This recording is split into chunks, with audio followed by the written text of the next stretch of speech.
Amados irmãos, nós vamos ouvir nesse instante a pregação da palavra do Senhor. Nós estamos na nossa série de exposições na carta do apóstolo Paulo a Tito. Chegamos hoje ao capítulo 1, o versículo de número 9. Então nós vamos iniciar a nossa leitura do versículo 1 até o 9, mas o texto da pregação é apenas o versículo de número 9.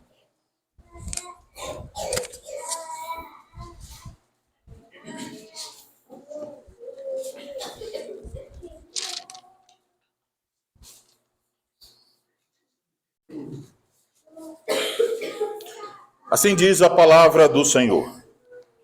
Paulo, servo de Deus e apóstolo de Jesus Cristo, para promover a fé que é dos eleitos de Deus e o pleno conhecimento da verdade segundo a piedade, na esperança da vida eterna, que o Deus que não pode mentir, prometeu antes dos tempos eternos. E em tempos devidos, manifestou a sua palavra, mediante a pregação que me foi confiada por mandato de Deus, nosso Salvador. A Tito, verdadeiro filho, segundo a fé comum, graça e paz da parte de Deus Pai e de Cristo Jesus, nosso Salvador. Por esta causa, te deixei em Creta, para que pusesses em ordem as coisas restantes, bem como, em cada cidade, constituísses presbíteros conforme te prescrevi. Alguém que seja irrepreensível, marido de uma só mulher, que tenha filhos crentes que não são acusados de dissolução, nem são insubordinados, porque é indispensável que o bispo seja irrepreensível como despenseiro de Deus, não arrogante, não irascível, não dado ao vinho nem violento, nem cobiçoso de torpe ganância. Antes, hospitaleiro, amigo do bem, sóbrio, justo, piedoso, que tenha domínio de si. Apegado à palavra fiel, que é segundo a doutrina, de modo que tenha poder tanto para exortar pelo reto ensino, como para convencer os que o contradizem. Vamos orar, pedir a bênção do Senhor. Ó Senhor Deus, nosso Pai, ouviremos agora a pregação da Tua palavra. Pedimos que o Senhor, mais uma vez, pela Sua misericórdia, conceda graça àquele a quem o Senhor chamou para expor a Tua palavra. Que Ele fale não de si mesmo, mas fale com fidelidade a palavra do Senhor, e que por trás da voz do pregador sejamos capazes de ouvir a voz do Supremo Pastor, o Senhor Jesus Cristo. Que o Senhor, pelo seu Espírito Santo, use a tua palavra para promover em nós aqueles frutos que são por Cristo para a glória do teu nome. Que o Senhor nos leve a reconhecermos a nossa necessidade da graça do Senhor, a confiar mais e mais em teu Filho e a submeter toda a nossa vida a Ele. Faz com que, Senhor, cada ouvinte ouça com atenção. E à medida em que ouve, o Senhor possa iluminar o entendimento e o Espírito Santo possa agir para conduzir os corações a teu Filho Jesus Cristo. Nós oramos assim, em nome de Cristo. Amém. Amém. Amados irmãos em nosso Senhor Jesus Cristo, nos últimos domingos nós temos voltado a nossa atenção para as qualificações requeridas para aqueles que são chamados para servirem na supervisão pastoral na Igreja de Cristo.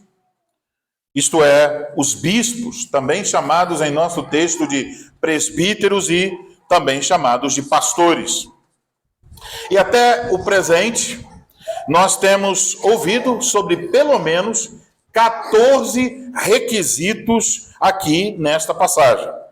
Lemos sobre isso nos versículos 6 a 8. Mas já observamos que ao nos aproximarmos desta grande lista de requisitos, Nós não devemos fazê-lo a partir de uma perspectiva moralista. Nós devemos, pelo contrário, observar que cada uma dessas qualificações são frutos do Evangelho do nosso Senhor Jesus Cristo. São frutos que devem ser vistos, com certeza, na vida dos pastores da igreja, os presbíteros, os ministros da palavra, mas também devem ser vistos na vida de todos os homens, de todas as mulheres, de todos que fazem parte da igreja de Cristo. Mas, quanto aos presbíteros, essas qualificações são essenciais para que eles sirvam neste ofício. Essas qualificações servem para indicar que estes homens, em primeiro lugar, são homens salvos, foram alcançados pela graça. Em segundo lugar, que eles são homens maduros, que eles avançaram na caminhada cristã. Nós podemos olhar para esses homens e devemos ver, em alguma medida, com clareza, os frutos do Evangelho. Os frutos do Evangelho devem estar lá na vida desses presbíteros de maneira clara e consistente. E isso é tão importante quando nós acabamos de ler, e não foi que eu arranjei essa leitura, era a sequência mesmo, o texto de Mateus capítulo 7. E disse: vocês querem saber quem são os falsos profetas? Olhem os frutos da vida dessas pessoas. Pelos seus frutos os conhecereis. A razão para essa importância, porque os presbíteros precisam ter claramente e consistentemente os frutos do Evangelho, a razão para isso é dada no versículo 7. Observe o versículo de número 7. Porque é indispensável que o bispo seja irrepreensível como despenseiro de Deus. Aí está. O bispo, o presbítero, é um despenseiro de Deus. Isto é, ele é um mordomo. Ele é um administrador na casa de Deus. Logo surgem perguntas. O que é a casa de Deus? O que os presbíteros administram na casa de Deus? E a resposta para isso vem de uma maneira um pouco mais clara, numa passagem que é muito parecida com a de Tito, também numa carta pastoral, a primeira carta de Paulo a Timóteo, no capítulo 3. Se você abre em 1 Timóteo, capítulo 3, você encontrará uma lista muito parecida de requisitos para que um homem seja presbítero ou diácono na igreja de Cristo. Só que depois de falar desses requisitos, lá em 1 Timóteo 3, o apóstolo Paulo, a partir do versículo de número 15, faz uma relação desses requisitos com o papel da igreja. Ele fala da igreja como sendo a casa de Deus.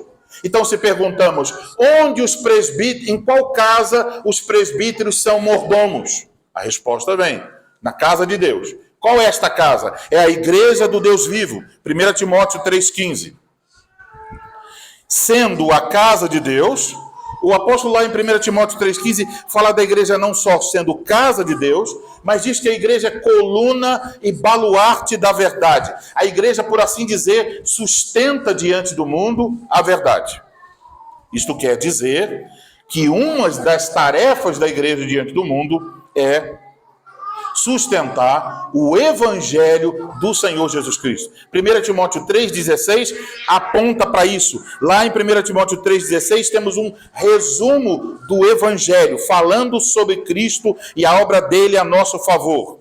Então, observem, há um vínculo entre as qualificações requeridas dos presbíteros e a tarefa da igreja quanto ao evangelho no mundo. Voltando para Tito. Tito está falando a mesma coisa. Paulo está falando a Tito a mesma coisa. Ele faz um vínculo entre as qualificações requeridas dos presbíteros e o fato dos presbíteros serem os despenseiros de Deus. De modo que nós podemos dizer, os presbíteros devem ser homens, onde nós possamos ver os frutos do evangelho, porque a eles, os presbíteros, foi entregue por Deus ter um cuidado dentro da casa de Deus quanto a este precioso tesouro, a saber, o evangelho da graça de Deus. E aqui, então, nós podemos nos lembrar, talvez você já ouviu falar, das 95 teses escritas por Martinho Lutero e pregadas lá na porta da igreja do Castelo de Wittenberg há mais de 500 anos atrás. Na tese, há cerca de 500 anos atrás, na tese 62, em contraposição à igreja romana, que dizia, o que a igreja romana dizia? O tesouro da igreja são as indulgências. Lutero escreveu, o verdadeiro tesouro da igreja é o santíssimo evangelho da glória e da graça de Deus. Este é o tesouro. A igreja possui este tesouro, o evangelho. Não existe nada mais importante para a igreja. A igreja não é importante para a igreja ter ação política, ter candidatos, ter um prédio grande, ter uma estrutura, ter milhares de coisas. A coisa mais importante para a igreja é manter firme o tesouro que Deus lhe confiou. Se ela perde isso, ela perde tudo. Ela deixa de ser uma igreja de Cristo Jesus. Então a igreja possui o tesouro, o evangelho da glória e da graça de Deus. E quem administra este tesouro no meio da casa de Deus? Os despenseiros de Deus. Os presbíteros da igreja são chamados a guardar, a preservar, a ensinar esse tesouro. Isso quer dizer que os presbíteros têm uma tarefa ligada a esse tesouro. Uma parte dessa tarefa que cabe aos presbíteros da igreja é supervisionar a pregação da palavra de Deus. Os presbíteros devem ter certeza que a pregação que está sendo ministrada é fiel. E aqui pode dar um nó na nossa cabeça, porque muitas pessoas pensam que essa responsabilidade é única e exclusivamente do pregador. Mas no modelo bíblico, a igreja não é governada por um homem, mas por uma pluralidade de homens que são os presbíteros. Então, sim, há um ministro dedicado à pregação, mas há presbíteros que estão olhando, ouvindo e comparando a pregação com a palavra de Deus. Isso até é uma coisa interessante, que em muitas igrejas os presbíteros, aqui não temos ainda, né? Mas os presbíteros ficam assentados numa posição diagonal, para indicar que eles têm olhos para a congregação que está recebendo a pregação e eles têm olhos para ver se o pregador está sendo fiel às Escrituras, porque isso é a responsabilidade dos presbíteros. Mas essa responsabilidade aparece lá no versículo 1 a 4, quando Paulo diz que ele foi chamado para pregar o evangelho, promover a fé que é dos eleitos de Deus. Agora, isso também aparece a partir do versículo 10, aqui do capítulo 1, quando diz que os presbíteros devem proteger a igreja do falso ensino. E mais, quando você segue no restante da carta a Tito, capítulo 2, capítulo 3, eles são responsáveis de verificar a aplicação da palavra de Deus na vida dos membros, para ver se eles estão vivendo piedosamente. Temos então esse tesouro, o evangelho da glória e da graça de Deus. Esse tesouro deve ser pregado, esse tesouro deve ser preservado e esse tesouro deve ser aplicado. E todas essas três coisas, pregação, preservação e aplicação do evangelho, estão relacionadas com o trabalho pastoral dos presbíteros. É por isso que ao chegar a essa última qualificação, mencionada aqui no capítulo 1, percebemos que ela não está vinculada, como as anteriores, ao caráter do homem. Ela está vinculada ao trabalho do presbítero. A tarefa confiada aos presbíteros está relacionada com o ensino do evangelho. Assim sendo, a palavra de Deus, a sã doutrina, o evangelho, ocupa um lugar central no trabalho dos presbíteros. É a coisa mais importante para os presbíteros, o tesouro que lhes cabe administrar como despenseiros de Deus na igreja de Cristo. E é por isso, então, que nesta manhã eu vos anuncio a palavra de Deus sobre o seguinte tema: os bispos são despenseiros de Deus quanto ao Evangelho. Os bispos são despenseiros de Deus quanto ao Evangelho. E nós vamos observar 3 coisas. Primeiro, o bispo deve ser apegado ao Evangelho. Segundo, o bispo deve instruir de acordo com o Evangelho. E terceiro, o bispo deve refutar os que se opõem ao Evangelho. Então vamos ver esses 3 pontos. Primeiro, o bispo deve ser apegado ao Evangelho. Veja o que diz o versículo de número 9. Começa com essa palavra. Falando do bispo, diz: apegado à palavra fiel, que é segundo a doutrina. Então, isso é o que se requer dele, que ele seja apegado à palavra fiel, que é segundo a doutrina. Vamos começar observando esta palavra, apegado. A ideia, é claro, fica bem claro que tem a ver com segurar alguma coisa firmemente. Mas também tem a ideia de manter-se fiel, de dedicar-se a alguma coisa. Então, notem que 2 características são aqui enunciadas sobre o Evangelho. Primeira, diz que o presbítero deve se apegar, diz que ele deve se apegar à palavra fiel. Então, se destaca aqui a fidelidade da palavra de Deus. Ela é descrita como sendo confiável, como sendo verdadeira. Ela procede de Deus. E o versículo 2, aprendemos: Deus não pode mentir, portanto a sua palavra é sempre a verdade, é sempre verdadeira. A palavra de Deus é, então, plenamente confiável. Essa colocação do apóstolo, apegada à palavra fiel, coloca os presbíteros em contraste com os falsos mestres. A doutrina dos falsos mestres, que vai ser anunciada a partir do versículo 10, ela é incerta, ela não passa de um vento. O falso mestre diz uma coisa hoje e amanhã ele diz outra. É tudo volúvel, é tudo incerto, porque não vem de Deus, vem da imaginação do homem. Então, a primeira característica é que ela é fiel. A segunda, ele diz que ela é segundo a doutrina.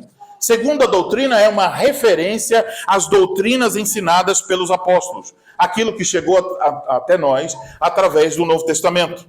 Portanto, poderíamos ler o início do versículo 9 da seguinte maneira: o bispo deve ser apegado à fiel palavra de Deus, da maneira como ela foi ensinada pelos apóstolos.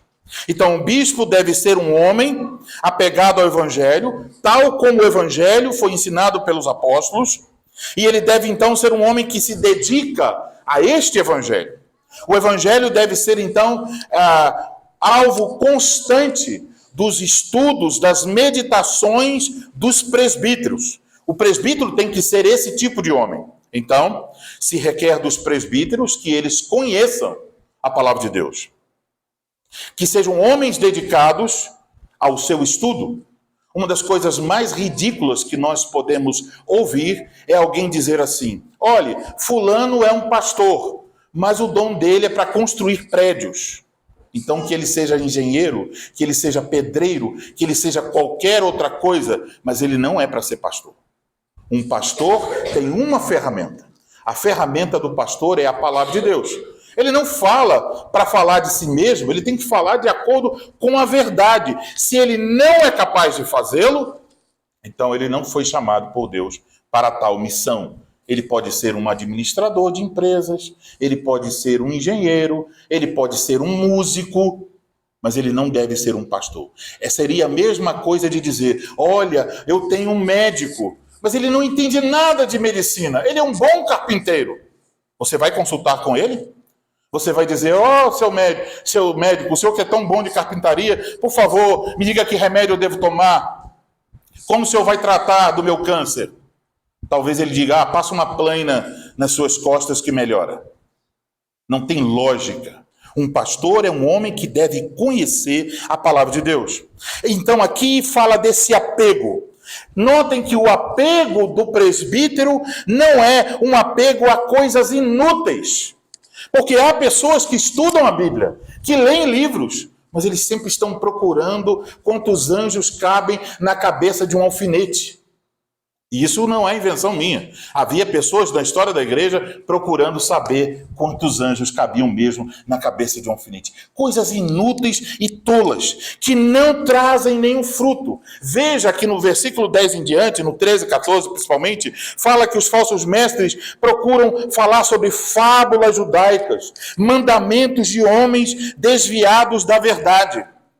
Então, o presbítero, em vez de apegar-se a questões inúteis, em vez de apegar-se a curiosidades frívolas, ele se apega à palavra fiel, tal como ela foi ensinada pelos apóstolos.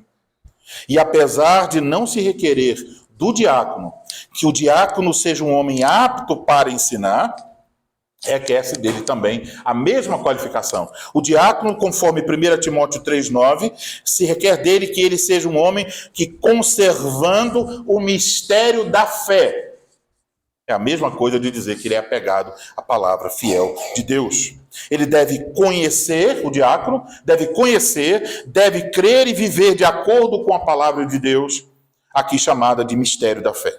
Aqui em Tito 1,9, também está se requerendo isso dos bispos.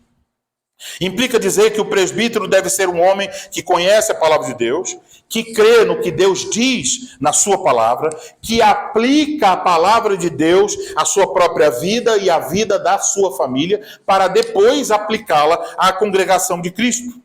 Portanto, um homem que não conhece as Escrituras Sagradas, que não prossegue em crescer no seu conhecimento da sã doutrina, um homem que não lê a Bíblia, que não aplica a Escritura à sua família e à sua vida, um homem que despreza a pregação e os sacramentos, um homem que, por exemplo, não liga de faltar o culto, de ficar distante da pregação, um homem assim nunca pode ser um presbítero na Igreja de Cristo. Mas, amados irmãos, devemos, por outro lado, reconhecer que todos nós devemos ser apegados à palavra de Deus. Este apego deve se manifestar de diversas formas na vida de todos nós. Em primeiro lugar, nenhum de nós deve ser omisso à leitura da palavra de Deus. A ausência da Escritura na nossa vida nos enfraquece, limita o nosso serviço no corpo de Cristo. E quanto a isso, nós devemos então ser muito cuidadosos com o tempo que nós gastamos com outras coisas. E devemos ser cuidadosos quando nos aproximamos da Escritura para não estar ali apenas por investigação frívola.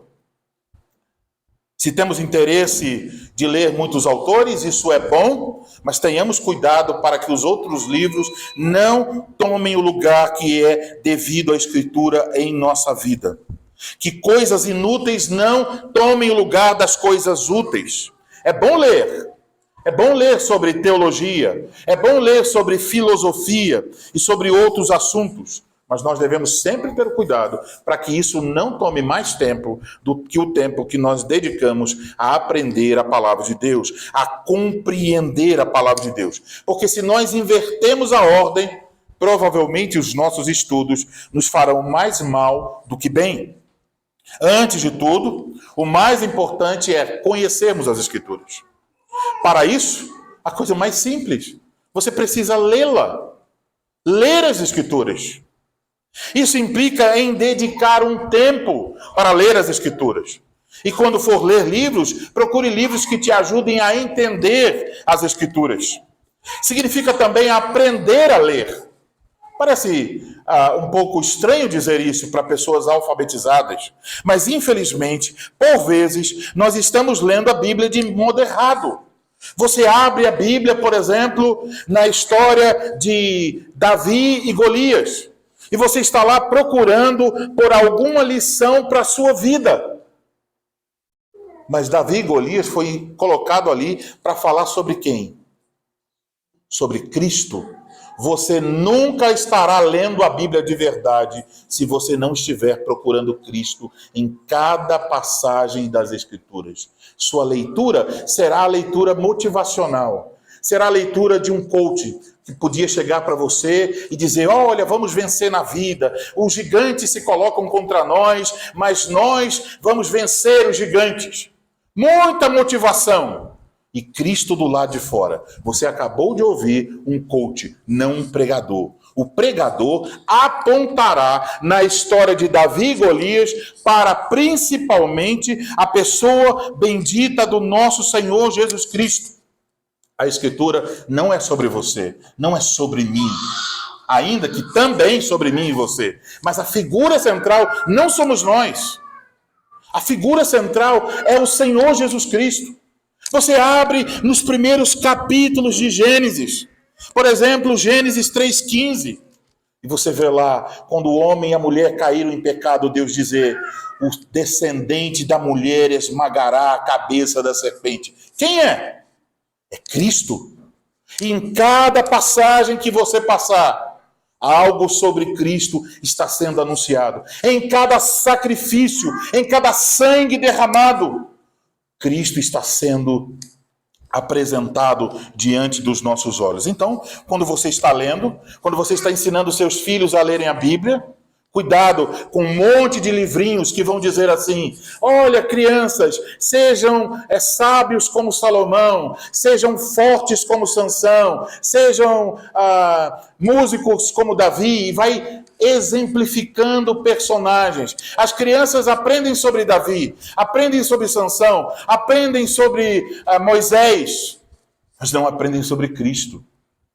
E elas precisam aprender sobre Cristo, sobre o Evangelho. Foi para isso, quando Paulo falou com Timóteo, e ele aprendeu com sua mãe e sua avó, Paulo disse: olha, Timóteo, desde criança você aprendeu as sagradas letras que podem te fazer sábio para a salvação em Cristo Jesus. Que sagradas letras eram essas? Apenas o Antigo Testamento naquela hora. Não tinha novo. Paulo está dizendo: Timóteo, quando tua mãe ensinou o Antigo Testamento, ela estava te ensinando a ser sábio para a salvação em Cristo Jesus. Então temos que reaprender urgentemente a ler a Bíblia. Isso não tem a ver comigo, com você, mas devemos perguntar como isso se relaciona com Cristo. Portanto, irmãos, dediquem-se às Escrituras, apeguem-se às Escrituras, leiam, estudem, meditem, leiam sozinhos, leiam todos os dias com suas famílias, reconheçam, tão quanto nós precisamos do pão todos os dias, nós precisamos da palavra de Deus todos os dias, porque Cristo nos ensinou: nem só de pão viverá o homem, mas de toda palavra que procede da boca de Deus. E eu encerro esse primeiro ponto dizendo o seguinte: não tenha, pode jogar fora, não tenha nenhuma esperança que você possa conduzir sua vida, a vida de sua família e a vida da igreja no caminho da verdadeira religião, a menos que você e sua família se apeguem à palavra de Deus, que é segundo a doutrina. Segundo ponto, o bispo não só é apegado à palavra, mas ele é capaz de ensinar a sã doutrina. Lemos aqui que ele é capaz de exortar pelo reto ensino. Isso aqui, então, agora vemos uma distinção entre presbíteros e diáconos. Presbíteros são apegados à palavra, diáconos também. Mas apenas os presbíteros são chamados a ensinar a palavra de Deus. Eles devem ser apegados e serem capazes de ensinar. 1 Timóteo 3,2, aprendemos que o bispo deve ser apto para ensinar. Isso também está sendo dito aqui em Tito, quando diz que ele tenha poder tanto para exortar pelo reto ensino, como para convencer os que o contradizem. O presbítero, então, deve ser apegado à palavra para ser capaz de realizar esse trabalho, exortar pelo reto ensino. Essa palavra, exortar, ela poderia ser traduzida por consolar, por encorajar. Você lembra daquela palavra usada para o Espírito Santo? Ele é o Consolador, a ideia de alguém que se coloca ao nosso lado, pois agora diz que o presbítero também deve exortar. Ele se coloca ao lado das ovelhas de Cristo para alimentá-las, para encorajá-las, para instruí-las e consolá-las com a palavra de Deus. Aqui se evidencia, então, que o presbítero precisa ter a capacidade para ensinar. Não é uma capacidade para falar em público, no sentido de dar uma palestra, de fazer uma pregação, mas o que se requer aqui é a simples capacidade do presbítero, fazendo o trabalho pastoral, em cada situação, ser capaz de abrir a Escritura, instruir a ovelha de Cristo no caminho em que ela deve andar pela palavra de Deus. É ensinar e aplicar a Escritura Sagrada. Precisa de conhecimento e precisa de sabedoria para aplicar. Isso se refere a instruções nos lares, a conselhos em uma visita pastoral, a encorajamento aos desanimados e uma série de tarefas ligadas à supervisão pastoral. É por isso que, então, a seguir, o apóstolo nos diz qual deve ser a base dessa exortação. Qual o instrumento que ele usa para esse consolo, para esse encorajamento? O texto diz, o reto ensino. Essa palavra reto, aqui no grego, tem uma palavra que dá origem à nossa palavra higiene. Dá a ideia, então, de um ensino sadio, um ensino que promove saúde. Em outras passagens das Escrituras, o mesmo termo grego usado aqui para reto ensino é traduzido como sã doutrina, a doutrina saudável, a doutrina que promove saúde.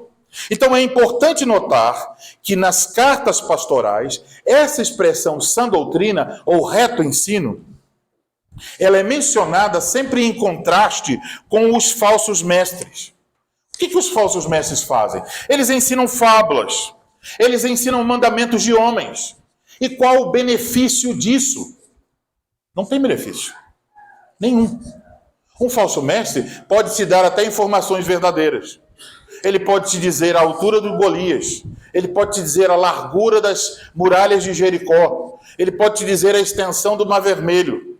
Ele fala várias coisas curiosas, interessantes e até verdadeiras, mas inúteis para a vida piedosa. Inúteis para promover uma mudança na nossa vida. Não tem nenhum impacto. Não são um instrumento que o Espírito Santo usa. São apenas coisas, muitas vezes até da imaginação daqueles que estão dizendo pregar a palavra de Deus. E muitas vezes percebemos esse contraste nas cartas pastorais. Os falsos mestres ensinam coisas inúteis, os verdadeiros ensinam a sã doutrina. Promove saúde espiritual. Então, quando Paulo está falando da sã doutrina, irmãos, ele não está falando de coisas para encher a nossa mente. Ele não está falando de coisas para nós ouvirmos e amanhã irmos para alguma rede social e promovermos algum tipo de debate interminável. Olha aqui o que eu aprendi, toma aí. Aí fica briga, confusão, diz para cá, diz para lá, e as pessoas ali brigando sobre questões doutrinárias. Ele não disse para matar a curiosidade. Ele não nos disse para amarmos coisas inúteis.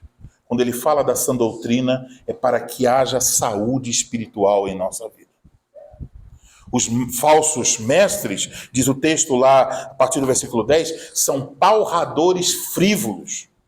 Ou seja, falam coisas vazias e sem sentido. Homens que falam muito, mas que não ensinam nada. Você quer uma prova do que eu vou dizer agora? Se você pegar a pregação de alguns pregadores que estão lá bombando na internet e pegar e colocar essa pregação por escrito, escreve toda a pregação que ele está dando e lê. Quando você lê, você vai dizer, rapaz, aqui sem os gritos, sem os pulos, sem o teclado fazendo fundo musical, sem as mulheres dançando na frente, sem toda essa parafernália, ficando só o que ele disse, não tem sentido. Ele disse uns negócios aqui que não está nem no texto. Ele começou pregando em Colossenses, mas ele está falando aqui sobre vitória, que não tinha nada a ver com o texto. Você percebe, então, vazio. Não tem. O que muitas pessoas se deixam emocionar é porque tem luzes piscando, teclado fazendo fundo musical, pessoas dançando, o pregador se movimentando para lá e para cá, dizendo, agora levante, diga para o seu irmão, a vitória é minha. E todo mundo, Eu me arrepiei todinho quando eu vi que a vitória é minha, eu estou passando por uma tribulação. Você fica 1000 anos querendo sair da tribulação e não sai. Mas quando você tem o Evangelho, você fica liberto dessa porcaria toda. Porque você não precisa ficar pedindo para sair de tribulação. Você tem Cristo que cuida de você. Você compreende a graça de Deus, se considera pequeno e diz: ó Senhor, eu não merecia entender isso, mas pela tua graça eu entendo. O Evangelho, o tesouro, eu descobri o tesouro. O que faz lá na parábola o homem que descobre o tesouro? Ele vende tudo pelo tesouro. É isso, o Evangelho. A verdadeira doutrina é reconhecida por esta marca, a saber, ela promove a saúde espiritual naqueles que a ouvem. Ela conduz a vida piedosa. Então, o presbítero é alguém que deixa de lado os debates inúteis, deixa as vãs especulações e procura se ater ao útil. Então, daqui a alguns anos, meus irmãos, talvez nós vamos escolher presbíteros. Mas não vamos escolher os presbíteros que têm mais livros. Não vamos escolher os presbíteros porque eles gostam de estudar filosofia. Não vamos escolher presbítero por qualquer razão de aparência. Eles podem ter muitos livros. Eles podem ter cursos de teologia, e é bom tê-los. Eles podem ler filosofia. Mas acima disso, eles precisam ser homens que entendem o que é útil e têm saúde espiritual brotando em suas vidas. Veja o objetivo da pregação no versículo de número 1. Para promover a fé que é dos eleitos de Deus e o pleno conhecimento da verdade, então diz, segundo a piedade, saúde espiritual. Então, os presbíteros devem ser homens aptos para ensinar. Agora, isso não se aplica só a eles. Isso se aplica a todos nós. Então, todos nós devemos sinceramente avaliar. Por que eu leio livros? Por que eu participo de conferências? Por que eu faço cursos de teologia? Não há nenhum problema em nada disso.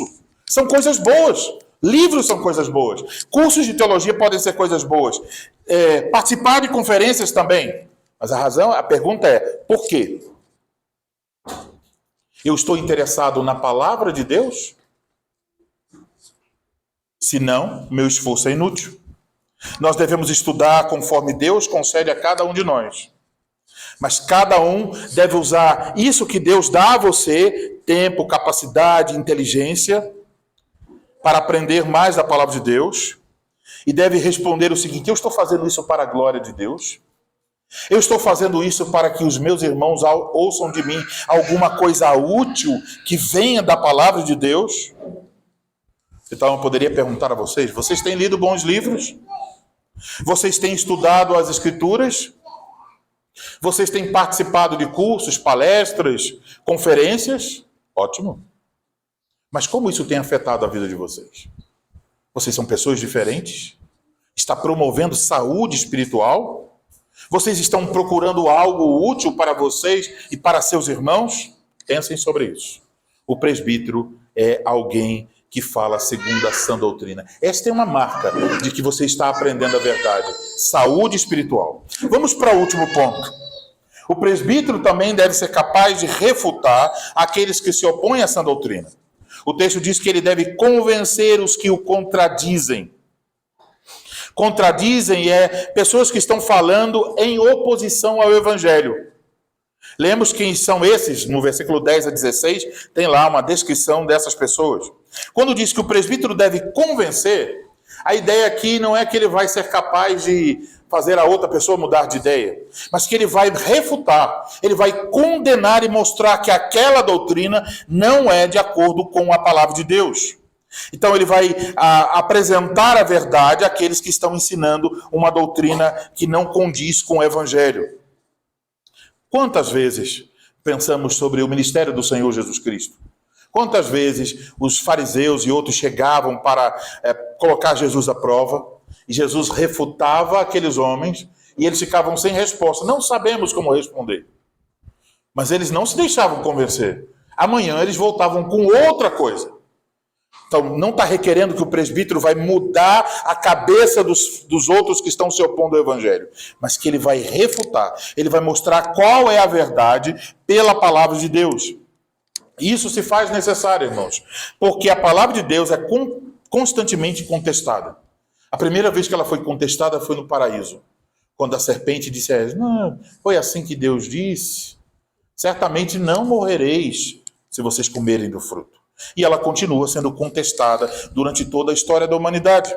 Então há a contestação de fora, quando muitas pessoas estão falando mal contra a palavra de Deus. Há a contestação por parte dos falsos pregadores que ensinam um falso evangelho, e aí então isso é uma contestação ao verdadeiro evangelho. E há também numa igreja fiel. Você pode ouvir uma pregação fiel e você pode dizer assim: mas isso não é bem assim. Mas isso não é aplicável. Ninguém faz assim. Não pode ser assim, porque se for assim, está tudo errado. Então, isso não pode ser verdadeiro. Muitas vezes estamos ouvindo e levantando objeções contra a verdade. Devemos lembrar que até dentro da igreja podem surgir até homens líderes. Atos capítulo 20, Paulo fala de presbíteros da igreja em Éfeso que se levantariam com falsa doutrina. Então, percebemos aqui que o presbítero é um pastor. E ele tem que ser capaz de fazer duas coisas. Por um lado, com a palavra, ele oferece alimento às ovelhas. Por outro lado, com um cajado bem firme, ele espanta o falso ensino, os falsos mestres. Ele protege as ovelhas de doutrinas perniciosas. E hoje há um grande risco, porque as pessoas estão olhando para todo canto. Pela graça de Deus, alguém pode cair na internet e passar a ouvir um pregador fiel. Então, Deus foi misericordioso. Mas você também pode estar lá pesquisando, aí você puxa um fio de uma heresia, puxa o outro, e daqui a pouco você está falando coisas totalmente contrárias, porque está seguindo alguém que se diz capaz de falar a palavra, mas está apenas inventando mentiras.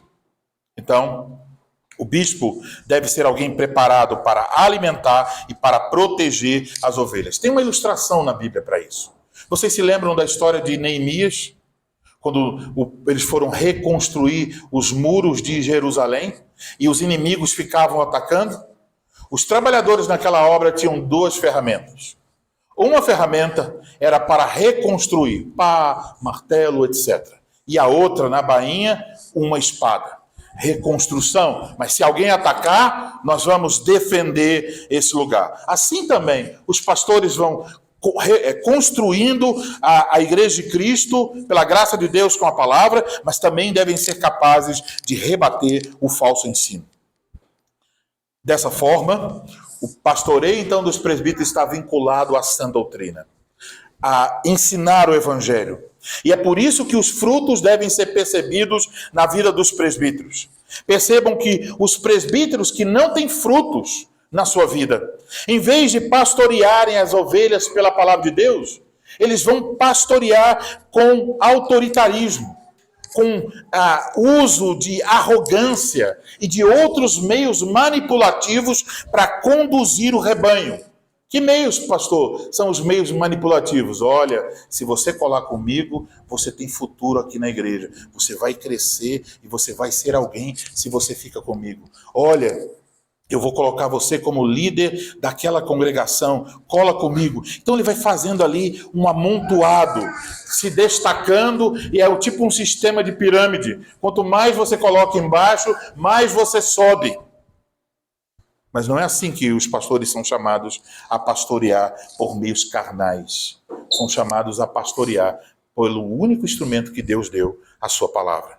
Então, como podemos saber que um homem possui essas qualificações requeridas no versículo 9? Quando nós formos escolher um presbítero, que coisas nós devemos observar? Eu diria, a primeira coisa que você deve observar é se o homem se ele é um homem que gosta de aprender.